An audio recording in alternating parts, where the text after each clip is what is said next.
Assalamualaikum warahmatullahi taala wabarakatuh. Bismillahirrahmanirrahim. Alhamdulillahirabbil alamin. Wassalatu wassalamu ala sayyidina Muhammadin asyrafil anbiya'i wal mursalin wa ala alihi wa sahbihi ajma'in. Allahumma salli salatan kamilah wa sallim salaman tamman ala sayyidina Muhammadin alladhi tanhallu bihil uqad wa tanfariju bil kurab wa tuqda bil hawaij wa tunalu bil raghaib wa husnul khawatim wa istasqal ghamam wal wajhil karim wa ala alihi wa sahbihi fi kulli lamhatin wa nafasin bi'adadi kulli ma'lumin lak. Saudara-saudari yang dikasihi sekalian, alhamdulillah dapat kita bertemu sekali lagi, dan insya-Allah dalam masa yang ada ini saya akan memperkatakan tentang makan sebagai ibadah. Di bulan Ramadan ini ada dua hidangan yang asas, iaitu yang pertama ialah ketika berbuka dan yang keduanya ketika bersahur. Kalau kita tengok di kawasan bandar-bandar besar, di mana-mana juga, di mana masyarakat banyak yang bekerja, maka kadang-kadang jarang berlaku ahli keluarga ni dapat duduk bersama-sama. Oleh itu, kita sama-sama diseru dengan kedatangan Ramadan Al-Mubarak ini untuk kita berusaha seboleh-bolehnya kita rebut masa untuk berbuka bersama dengan keluarga, kerana ia akan mendatangkan banyak kebaikan, termasuklah mendatangkan keberkatan, hubungan yang baik di antara suami isteri, anak dengan bapa, dengan keluarga dan sebagainya. Tuan-tuan saudari yang dikasihi sekalian, secara ringkasnya, dalam bab makanan ini, untuk menjadi ibadah dia perlu ada garis panduan. Sebab makanan ni ada masanya dia boleh jadi mudarat, ada masanya dia boleh jadi perkara yang dilarang oleh agama, ada masanya makanan ini boleh menjadi ibadah. Bagaimana boleh jadi dilarang oleh agama? Iaitu makan benda-benda yang memang agama tak benarkan, ataupun masanya yang tidak dibenarkan. Makan di khalayak ramai di siang bulan Ramadan, yang itu memang tak digunakan. Masa bila boleh jadi ibadah? Antaranya berbuka, bersahur, dengan dia punya syarat, kaedah yang telah ditetapkan. Bukan makan sebarang-sebarang. Dan mungkin kita boleh lihat nanti, insya-Allah saya akan sambung berkaitan dengan bagaimana pelaksanaan berbuka dan bersahur itu. Tuan-tuan dan puan yang dikasihi sekalian, dalam satu hadis Nabi SAW ada menyebutkan yang bermaksud sentiasa manusia dalam keadaan yang baik selagi mana mereka menyegerakan berbuka. Maknanya apa? Maknanya ialah kita menyegerakan berbuka puasa ini tanpa melengah-lengahkan. Kadang-kadang ada setengah-setengah orang, dia punya perancangan masa tu tak berapa nak betul.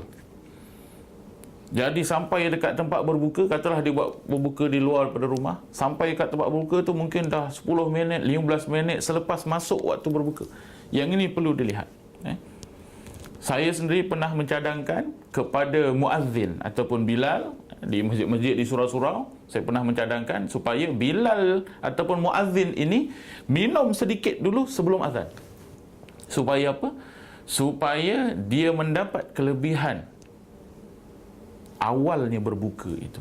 Mungkin ada yang kata, boleh ke Bilal ni minum dulu sebelum azan? Apa asal tak boleh pula? Sebab Bilal yang tahu masuk waktunya bila. Dia tengok 7.19, waktu dah masuk, dia minum sikit, dia terus azan selepas itu. InsyaAllah di situ ada kebaikannya. Kalau kita melihat bagaimana pula Rasulullah SAW berbuka, dalam satu hadis yang diriwayatkan oleh Imam Ahmad, Nabi SAW bersabda yang bermaksud, barang siapa yang mempunyai kurma, maka berbukalah dengannya. Barang siapa yang tiada kurma, maka berbukalah dengan air. Sesungguhnya air itu bersih. Di sini kita dapati dalam bab berbuka ni, kita disunatkan untuk berbuka dengan kurma, dengan jumlah yang ganjil, 3, 5 dan sebagainya. Janganlah bila orang kata nak mula buka ni kan, dah puasa daripada pagi kan, puasa dari pagi nak sampai ke petang, sampai ke malam ni, dia dah aim dah fokus dah, ini aku nak makan dulu ni. sabar. Di sana ada garis panduannya. Pilihlah makanan yang betul, makanan yang mengikut sunnah. Kerana selagi mana kita mengikut sunnah Rasulullah SAW, di situ ada kebaikannya dalam setiap perkara yang kita laksanakan. Tuan-tuan dan puan-puan saudari yang dikasihi sekalian, dalam waktu yang sama, kita kena ingat, kita berbuka ni, biasanya kita sambil mendengar azan. Sambil mendengar azan. Jadi janganlah pula kita terlalu leka dengan berbuka, sampai bila dengar azan tu kita buat tak tahu je. Sedangkan Nabi SAW ada bersabda dalam satu hadis yang maksudnya, siapa yang mendengar azan, kemudian selepas daripada azan itu dia membaca doa sebagaimana yang selalu dianjurkan di mana-mana, Allahumma rabb hadhihi da'wati tammah, sampailah akhirnya. Nabi kata siapa yang baca doa ini selepas azan, insya-Allah halal baginya syafaat aku. Maknanya sekarang kita berbuka juga. Tetapi dalam bab azan kita jangan ketepikan. Jangan oleh kerana mentang-mentang depan kita ni memang dah satu dulang.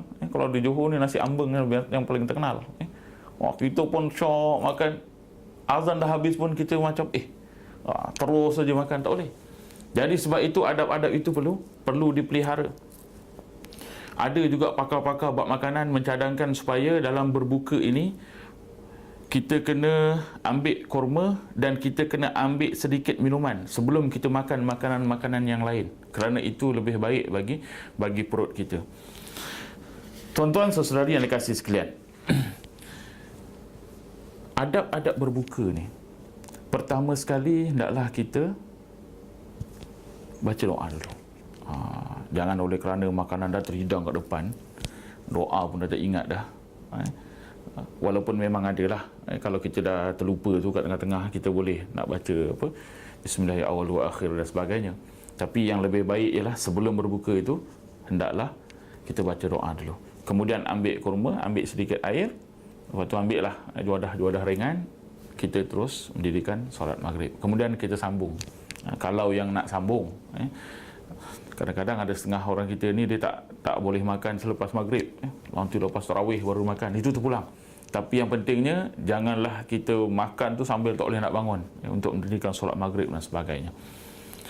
Dalam bab makan yang kedua selepas daripada berbuka ialah bersahur. Rasulullah SAW ada menyebutkan dalam satu hadis, tasahharu fa inna fi sahuri barakah. Bersahurlah kamu kerana sesungguhnya pada sahur itu ada keberkatan. Dan dalam nas-nas yang lain ada menyebutkan bezanya puasa orang Islam dengan orang bukan Islam ialah dengan sebab bersahur. Mungkin ada setengah daripada kita dia cakap, wah, saya kalau tak sahur pun tak ada benda. Memang saya boleh tahan punyalah. Kalau setakat dari pukul pukul 5.43 tu sampai ke 7.19 memang boleh tahan punya, tak ada masalah. Tak perlu nak sahur ni. Tuan-tuan, apabila Rasulullah menyebutkan bersahurlah, maka pada sahur itu ada barakah, maka kita kena buat. Perkara ini satu yang dianjurkan oleh Rasulullah, kita kena buat. Sebab apa? Sebab hikmahnya sangat banyak.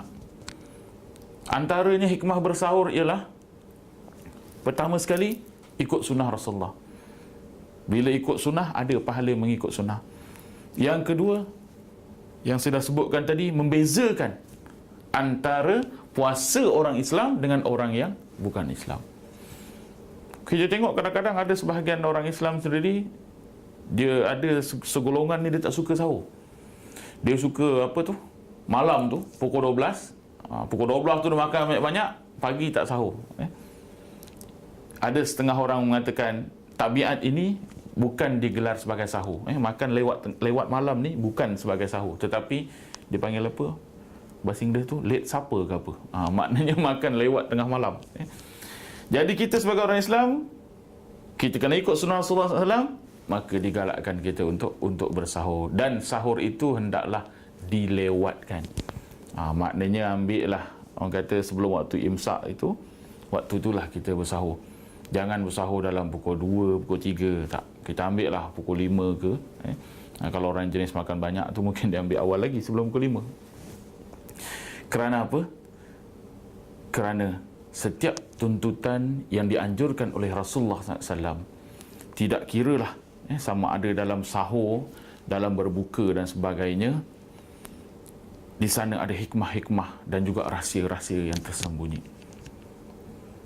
Kalau kita tengok dalam bab lain, apa yang Rasulullah buat, semua ada kebaikan. Rasulullah minum dengan tangan kanan, kita disuruh minum tangan kanan.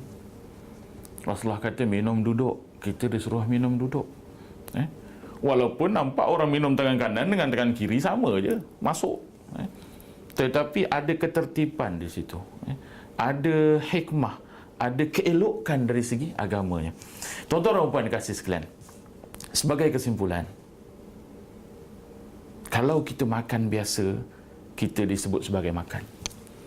Tetapi kalau kita makan dengan mengikut apa yang dianjurkan oleh Rasulullah, dengan adab-adabnya, dengan sunnahnya, maka insya-Allah yang kita makan itu menjadi satu ibadah. Orang lain makan, kita makan juga. Dia makan nasi, kita makan nasi. Tetapi bila kita ikut yang telah ditunjukkan dalam sunnah ini, makanan kita insya-Allah menjadi satu ibadah, bukannya makanan yang biasa-biasa. Saya rasa cukup setakat ini dulu. Saya mohon maaf kalau ada salah dan silap. Aqulu qali hadza wa astaghfirullah azim li wa lakum. Wabillahi taufiq wal hidayah. Wassalamualaikum warahmatullahi taala wabarakatuh.